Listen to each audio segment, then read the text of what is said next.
我想当中国农业发展银行的行长，继承我的爸爸，因为我的爷爷是中国农业发展银行的行长，我的妈妈是中国农业发展银行副行长，所以我想继承我们的家产。这个孩子啊，真是说话童言无忌啊！这段话在上个星期啊火遍中国的互联网。话说这段视频呢，是一个学校内部的造句游戏啊。你看那个屏幕后面了吗？那大屏幕上写的就是我长大以后想做什么，因为什么什么，这是一个填空造句题啊。现在的教学都比较先进了啊，造句的过程中间，老师还把它拍了下来，不知道是用手机拍的还是用什么拍的。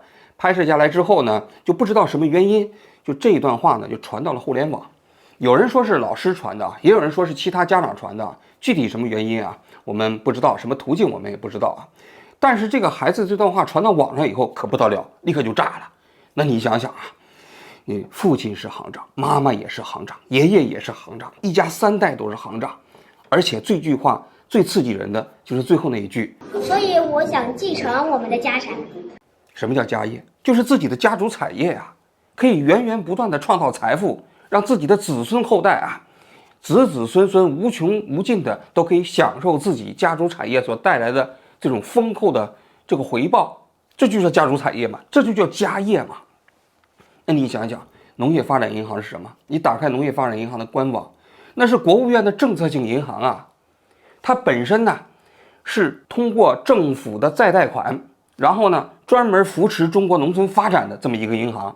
比如说帮助农村的一些扶贫的政策性贷款呐，比如说农业的一些投资项目啊。所以你想想，这样的一个银行，它是100%由政府全资控股的。那也就是说，理论上来讲，它属于全民呢。但是在一个7、8岁的孩子眼中，这农业发展银行啊，俨然已经成了他们自己家的家族产业，这不是刺激人吗？所以啊，这个视频传到网上之后啊，很多人都在那说，这孩子眼中这权利就是世袭的。我们过去都不知道，因为小孩不会撒谎嘛，他说出了真实的情况。爷爷是行长，父亲是行长，妈妈也是行长，那我将来肯定也是行长嘛。还有人说了，王侯将相宁有种乎，是吧？有没有呢？有，果然有，你看到了吗？这不是孩子已经告诉你了吗？这王侯将相真的就有种。话说这个新闻上网之后啊，那引爆了互联网的舆论呢，农发行也吓坏了。当天就传出来一个内部的消息啊，说赶紧查查这是哪个行长家的孩子啊，这么乱讲话呀。然后呢，赶紧把这舆情消灭在萌芽之中。第二天，也就是4月3号这一天，他很快就查清楚了啊。有媒体就采访这农发行的这一个官员啊，这个官员回复呢非常有技巧，说这个孩子啊说的好像是不太准确。他父亲呢是一个县的支行的行长，他妈妈呢只是一个普通的科级干部。然后呢，他的爷爷啊虽然是农行的职工，但是呢只是一个普通的职工，不是干部啊，而且20年前就退休了。你看到了吗？这给人感觉啊，这孩子说是祖孙2代3个行长，似乎只有1个行长，而且还是县一级的，这给人感觉这小孩是在吹牛嘛。但是呢，他语焉不详，也没有讲啊他是哪个县的支行的行长，也没有讲他妈的这个所谓的科级干部是什么科级干部啊。但是到了4月7号这一天啊，有媒体又继续追问这农发行的，这回这个事情终于搞清楚了啊。这个孩子的他父亲呢是安徽省宣城市广德县农业发展银行的行长，他妈妈呢是这个宣城市啊分行的机关里的干部，据说好像也是一个行长副行长啊。然后呢，他爷爷虽然说是普通的职工农行的啊，但是他的姥爷啊那曾经也是一个农发行的行长，虽然在另外一个县啊。所以这一次啊回复之后，大家才恍然大悟，感情这孩子真的没撒谎。你瞧瞧了吗？那爷爷和姥爷，小孩有的时候分不清嘛。这姥爷是支行的行长，没问题啊，姥爷是行长。然后他妈妈呢是宣城市的机关里的副职，但是实际上也是一个副行长，也是一个行长级别的正科级嘛。然后他爸爸呢就是广德县支行的行长，那一家果然啊2代3个行长。小孩说的是千真万确，并没有说错啊。当然农行呢也在这解释了一下啊，说啊这个虽然这个一家2代人都在农行啊，说是因为历经30年来的演变，就当年没有那么严的那种内部回避机制啊，说是到了2016年还是19年才有了严格的这样的一个限制，说内部职工之间相互婚恋，才形成了这2家在农行之内啊职工过多的现象。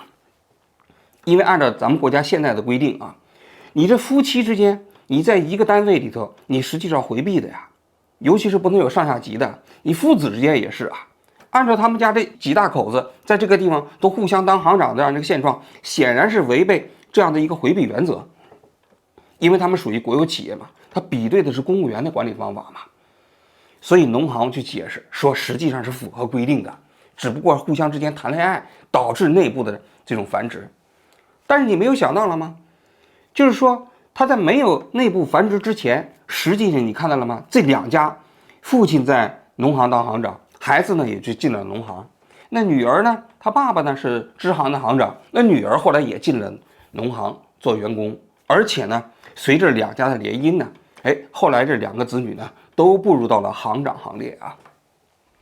那你说这个权利有没有世袭？那你说这个权利有没有遗传？人民群众的眼睛是雪亮的。这中间有一个评价，我觉得说的特别好。他说，权利啊就像艾滋病，它要么通过母婴来传播，要么通过性来传播。看到了吗？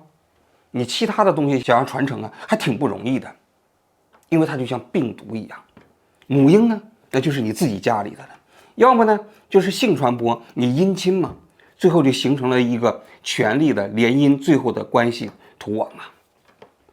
可以说，这个孩子啊，一个不经意的在课堂中间的造句啊，撕开了中国一个基层社会过程中间权力网络的这么一个赤裸裸的社会现实。看到这个新闻的时候啊，我想起了北京大学啊有一个博士，他叫冯君奇，在10几年前呢，他写过一篇博士论文，这篇博士论文叫《中县干部》。因为他当年呢是到河南呢一个县去挂职啊，挂职当了一个副乡长。在当副乡长的这1年的时间里头呢，他就观察整个中县啊这一个县域的情况。后来呢，他就不停地做访谈，做访谈的过程中间呢，他就最后依据自己的访谈内容写了一篇博士论文。他在这篇博士论文里头呢，他就揭露了一个惊人的现实啊。他说，在他挂职的这个县中间呢，大概有80万人口，这80万人口中间有11000名干部。当然，这11000名干部里头包括教师啊。刨掉教师这个群体之外呢，大概有4000名干部。这4000名干部中间，能够进入到副科级的这个级别的，大概只有1000人。所以啊，这个新闻出来之后，有些人就讲说，你看，其实这一家子的级别也不是特别高，因为他爸嘛是一个县的农业发展银行的行长，只是一个正科级干部嘛，他妈妈也是正科级干部嘛，并不是一个什么了不起的这个行政级别的官员。但是我可以给大家讲，实际上这个权力的大小啊，跟这个行政级别没有太大的关系。在一个县里面，一个正科级的官员所拥有的资源呢，他跟那个国务院的部长啊，他虽然说没办法比，但是在这个县里面，他拥有那权力，实际上跟一个部长是差不多的。但是你想想，他只是辐射的面不如那些国务院的部长，所以权力仍然是非常非常大的。那么能够挤进副科级干部，就这个冯君奇讲啊，那你11000名干部里头只有10%，然后呢，从副科级到正科级呢，那差不多就大概只有250人左右，到了副处级就只剩30个人左右了，到了正处级就只有4个。那你想想，在这个县里面，实际上一个正科级干部啊，在全县80万人口中间只有250个人，那实际上是非常稀缺的。能够登上权力的金字塔到塔尖部分，你才可以步入到正科级的这个干部的群体里面。所以你看这个孩子脸上洋溢着那样一种那种骄傲和自豪，一家里头是吧，有3个行长，3个正科级官员，那你想想，那可不得了啊。那冯君奇啊，他这个博士论文里头还揭示了一个非常重要的现实，他就讲呢，在中国的县一级的这样的一个地域里面，权力啊实际上带有非常大的家族特征。他就研究他所挂职的这个县，他说这个县里面啊，如果按照一个家族产生5个副科级以上干部这样的一个标准来看啊，在这一个县的县域范围内，一共有21个家族，这21个家族中间都至少产生了5个副科级以上的干部。那么如果是2个到5个这个级别的这个政治家族，上百个。所以他在总结的过程中间，他就得出这么一个结论，他说权力出现了一定的世袭性，因为基本都是在行业内、单位内自我繁殖。比如说父亲是组织部的，孩子可能也是组织部的；父亲是卫生局的，孩子可能也是卫生局的，非常大的一个相关性。其次呢，就是说在这个家族中间，那个权力核心的那个人呢，他的权力越大，那么辐射的人也就越多，这个家族啊能够产生的这个官员的数量也就越大。还有你比如说，他说如果这家族中间的这个核心人物是一个副处级以上的县级领导，那他的孩子一般来说至少都是一个副科级以上的官员，这就相当于这个权力的影响嘛。所以他在研究县一级啊这个干部选拔体系的时候，他就提出来了一个双循环体系。什么叫双循环体系呢？也就是说，干部的选拔体系，共产党有一套自己的标准，比如说年龄啊、业绩啊、或者说是政治面貌啊等等啊这样的一个考核标准，公推公示啊。但是在这是一个内环，那么在外环呢，就是靠关系，就是靠亲属关系，或者说同学关系，或者是相亲关系等等结成的这么一个关系网。他就讲，他说在这个权力的晋升过程中间呢，实际上是这个外环呢先运作起来，把这个人员呢都运作好了，运作完了之后才进入到内环。那么也就是说，外环运作的结果之后，通过内环才把整个这个关系啊确定的这样的一个晋升路径啊，选拔的人呢最后合法化。然后呢，他还讲了一个特征，就是说这个最有权力的这批人呢，他们的家族的权力都向那个权力最大的那个核心部门开始集中，比如组织部啊、纪委啊、县委办公室啊、县政府机关呐、等等的。那你权力小的就占有一些边缘的这样的一些部门呐。那么如果你按照这个标准来看，那人这个小孩他的父母他家应该属于一个典型的政治世家。你想想，他姥爷当年是行长，女儿就进了这个农业发展银行当了职员，女婿的父亲呢也是这个银行的职员，后来这个女婿呢也进了这个银行，进了银行这2个人谈恋爱啊，谈了恋爱之后呢，那你想想，这个女婿和他这个女儿最后能够顺利的进入到行长行列，你说跟这个他这个岳父是一个行长有没有关系？是个中国人大概都能想清楚吧，基本肯定是有关系的。没有关系的话，他怎么可能在一家里头夫妻2口子同时获得行长这样的一个位置呢？所以冯军奇统计啊，在县域的这个副科级以上的群体中间啊，有20%的人就全部来自于这样的一种政治世家，只有剩下的80%才是由寒门子弟去瓜分。所以呢，其实中国很多人都有这样的一个观念，说你啊要奋斗啊，你不能在小地方，因为小地方啊做什么事情都讲关系，没有关系寸步难行。你只有进入到大城市，你才可能进入到这样一个相对有机会竞争、公平竞争的这么一个环境。这话说的部分有道理啊，但实际上并不是由于大城市本身不看关系，而是因为大城市啊，它的权力的结构被西式化了，那么它的机会比较多。你比如说，它除了国有企业以外，还有很多民营企业，然后你还可以自己创业，然后呢，这个提供的位置足够多，所以呢，使得这些官宦世家、政治世家、权力世家，他们占有的资源在总的比例中间比较小，而并不是说他不占有资源。我给大家举一个例子，我在中央电视台，那我们中央电视台大家都知道，那是炙手可热的部门，很多人都想进去啊。那当年我们中央电视台，江泽民的外甥彭建民就在我们中央电视台。他一开始到了我们中央电视台的时候呢，他在我们中央电视台《同一首歌》做编导。一开始大家不知道他是谁啊，同一首歌啊很有名啊，当时在全国各地各个城市啊都做巡演嘛，制片人叫孟欣。但是呢，这个同一首歌啊就去不了上海，因为上海不太买这个中央电视台的账嘛。上海这个城市一直认为自己有自己独立的体系，所以央视在上海有的时候就搞不通，所以同一首歌做了好多年，就始终没有进入到上海。就这个彭建民进入到这个同一首歌的时候啊，一开始大家也没人搭理他。有一天他就找到这个孟欣，他说啊，主任呢，我可以跟你联系上海，咱同一首歌在上海搞一个活动。这孟欣看来是新来的一个编导是吧？说话也说不太清楚，你能把上海搞定，那你去吧，是吧？然后呢就没当回事儿。结果过几天呢，彭建民呢就从这个上海回来，说搞定了。我那孟欣当时不可思议啊，说这新来的一个编导是吧，看着憨憨的、胖胖的，结果就能把上海搞定了。于是呢，那彭建民就说，他说我跟你一起去一趟上海。于是这彭建民呢就跟孟欣呢一起去了一趟上海。到了上海之后，把孟欣给吓坏了。为什么呢？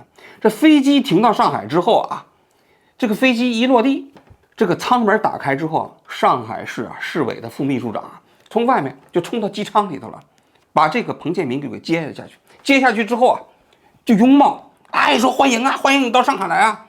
当时孟欣在旁边都吓傻了，说这一个小编导，这上海市市委副秘书长见着彭建民一个年轻的编导，又拥抱又欢迎的，那露出那种谄媚的这种表情，结果就把他拉到上海的锦江饭店。果然，在同一首歌在上海所有的事情都搞定了。然后孟欣才知道，这彭建民呢，实际上是江泽民的外甥啊，吓坏了。那这彭建民呢，在中央电视台实际上也不会干什么事情啊，很快呢就被任命为我们中央电视台的团委副书记，后来呢又当了中央电视台的团委书记。整天也没有什么业务可干，是吧？就陪着女主持人聊天、唱歌。最后呢，调到我们新闻中心做副主任。我们新闻中心做副主任的时候，那时候我有的时候新闻中心开那个业务会，那个时候我也参加。那我们中心领导每次讲完话之后，总是礼貌性的征询一下意见，说这个彭总，你有什么意见吗？他说我没什么意见啊，是吧？实际上他不可能有什么意见，因为他什么也不懂。对吧？就是这样一个人，后来做到中央电视台的副总编辑，江泽民的亲外甥。那你想想，到了中央电视台，他不就是权力世袭吗？如果他不是江泽民亲外甥，怎么可能他什么业务也不懂就做到中央电视台的副总编辑呢？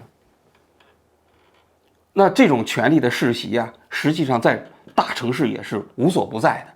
只不过呢，中央电视台员工太多了，好几万人，那么除了可以给这样的这个权力的世袭者提供位置以外，像我们这样的毫无关系背景的人呢，也可以在这里头拥有一席之地，还有机会冒尖儿。但是你在小地方，你就勉为其难了。实际上，在权力的最高部分也同样如此了。大家可以看一下习近平。习近平当年上山下乡的时候，在陕西的梁家河，18岁加入了中国共产党，很快就当了村支书，然后回到北京给耿彪做秘书，然后再下放到河北正定县的时候，就做了县委副书记，很快就做了县委书记。你想一想，对于许多县一级的这些政治世家来说，那县委副书记、县委书记，那是他们一辈子为之奋斗的顶点，金字塔的顶点。但是对于习家呢，人家只不过是人家仕途的起点而已。那薄熙来也是如此啊。薄熙来当时呢，这个文革期间他父亲挨整，他还被关过几年。然后后来呢，恢复高考之后，他考上了研究生，在那个社科院里头啊。后来他父亲重新恢复了职务，做了中顾委的常委。后来呢，那薄熙来又开始飞黄腾达，就直接到了大连下面有个金县，也同样是做县委副书记啊。紧接着2年之后，就变成了金州区的党委书记。再之后呢，就是大连市的市委常委、副市长，仕途一路高歌猛进。你想一想，如果这些人不是因为他的父亲是共产党的高级官员，他们可能吗？不太可能吧。实际上，大家为什么对团派的官员相对来说有好感，是因为团派的官员多数情况下都不是靠着自己的家族的力量把他拖上去的，多数都是一个贫寒子弟出身。所以呢，相对于说这些红二代来说、官二代来说，大家对他们来说就更有好感一些嘛。所以在中国实际上是不管是真正的高层还是低层，其实权力的世袭无所不在。为什么说在中国这样一个体制下，权力的世袭无所不在呢？其实很简单，因为要打破权力的世袭只有现代的民主制度，也就是说公开的选举。因为选举是破除政治权力遗传最有效的方式。但是在中国呢，权力实际上不是通过选举来完成的，是通过中共的内部的权力选拔体系。这个内部的选拔体系是没有办法抵抗人性的。只要不是公开的选举，这个权力必定世袭，不管是显性的还是隐性的。显性的就像中国古代的那个皇权制度，就是通过血统，父亲是皇帝，儿子也是皇帝，江山就是他们家的。那么权力世袭的依据是什么呢？是血统。那么所谓的隐性的世袭，就是现代的这样的一种专制体制。这种专制体制由于它政治本身运作是不透明的，那么最终决定这个权力传递的过程中间，一定也是通过世袭或者是关系。大家可以看一下朝鲜的宪法从来没有规定它的权力本身是世袭的。但是你想想，从金正日到金日成，再到这个金正恩，他不就是一家三口3代吗？就继承了吗？那金正恩现在的女儿看起来好像也是一颗冉冉升起的政治明星啊。那金正恩的姐姐也是权力非常巨大的拥有者啊。那这一家子是吧？祖孙3代都在分享着整个朝鲜这个国家的政治权利，在中国也是一样的。那么这些权力的隐性的竞争，是因为这个暗箱操作的过程中间没有办法排斥人性的幽暗。冯金奇在他那个博士论文里头讲到权力在选拔的过程中有2个循环，外环循环和内环循环的这个结合点就是书记的办公会。这个书记的办公会呢，由县长、书记、纪委书记政法委书记这几个关键的人组成。那在这个书记的办公会里头它这里头可能有权力的平衡，有派系的交易，但是呢，唯独缺少的是一个公开透明的选拔体系。所以你想想，那肯定各种人性的这个因素就会呈现在面前。就是这样一个办公会，决定了这一个县1100名副科级以上干部升迁的机会嘛。所以权力的世袭在这个过程中间就是不可避免的。而且越是政治家族也会拥有更多的资源，越是拥有更多的资源，最终也会拥有更多的机会。冯军基在他的博士论文里头讲到了这些政治世家他为什么会拥有更多的机会他讲了2个方面的理由。一个方面的理由呢，是这些家族本身比较重视教育，很小的时候就让孩子接受非常好的教育。你看看咱们今天这期节目中间那个孩子，人家从小你看说话朗朗上口，非常自信，肯定是父母对这个孩子也倾注了更多的这样的一个心血而且上的学校肯定也是个好学校。你想想，我们一般上的学校里头造个句还会去拍摄视频吗？显然不是这家的学校肯定也是不一般的。那受的教育好，那你自然在竞争过程中就比那贫寒子弟的家庭呢要有更多的优势。另外一个方面，就是在这个所谓的机会的时候那拥有更多的这种可能性你比如说考不上大学的还可以入伍，可以从普通的人转换为干部身份。那么在有限的晋升机会的时候，那这个关系就无所不在了。他这里讲到是吧，年龄是个宝，能力做参考，关系最重要。实际上关系在整个权力晋升过程中间是最为至关重要的因素。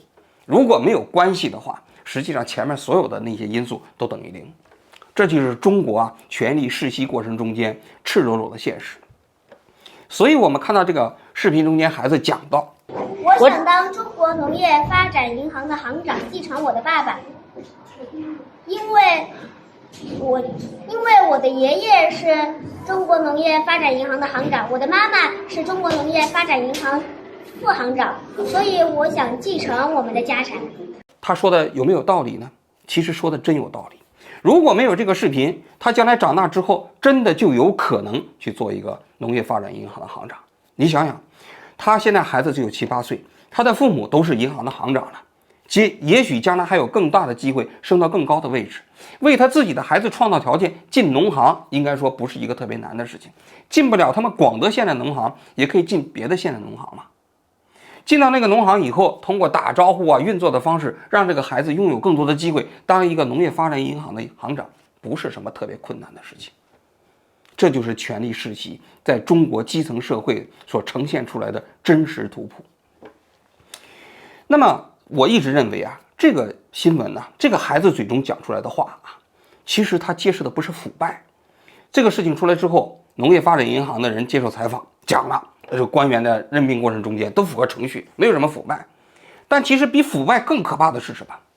就是这种权力的世袭，看似没有腐败，看似都符合选拔机制，看似全都是正当的这个程序选拔出来的，但是选拔出来的人呢，确确实实又都跟权力有关。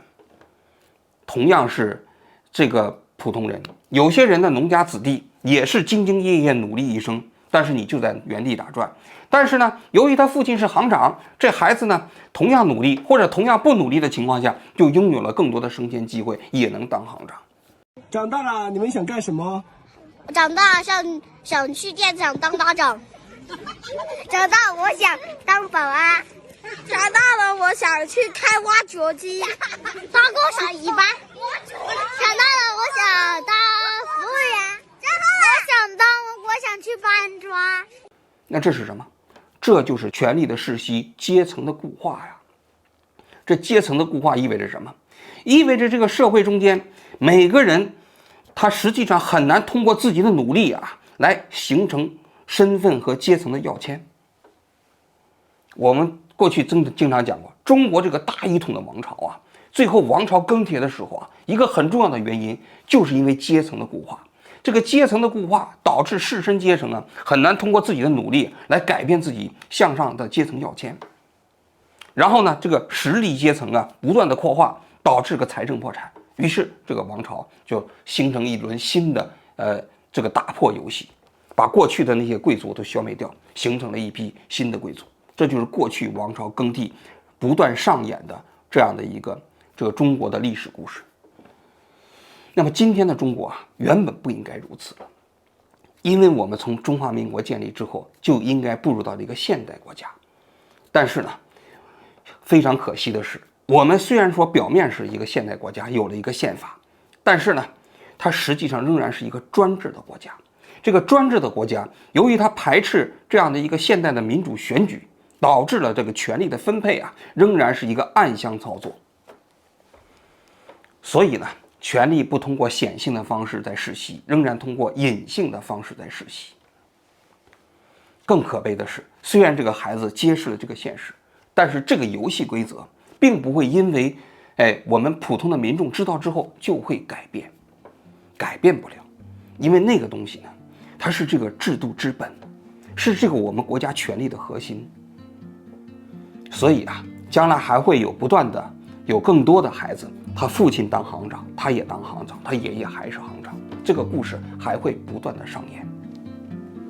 只不过呢，可能没有这样的孩子啊，揭示这个现实而已呀。好了，我今天就讲到这里，谢谢大家。吃水不要挖嘴了，中国人讲慎终追远。希望你们在天之灵，保佑我们全家身体健康。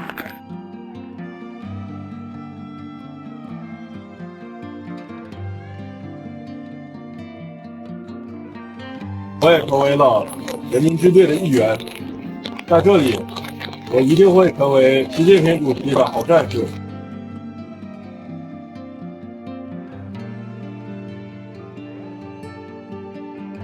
工作顺利，事业有成，保佑我们国泰民安，繁荣昌盛。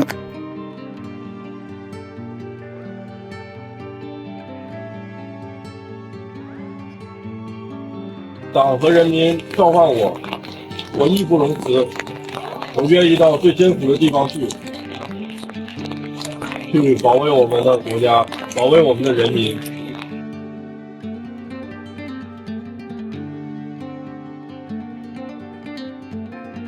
传承家风，继续前行。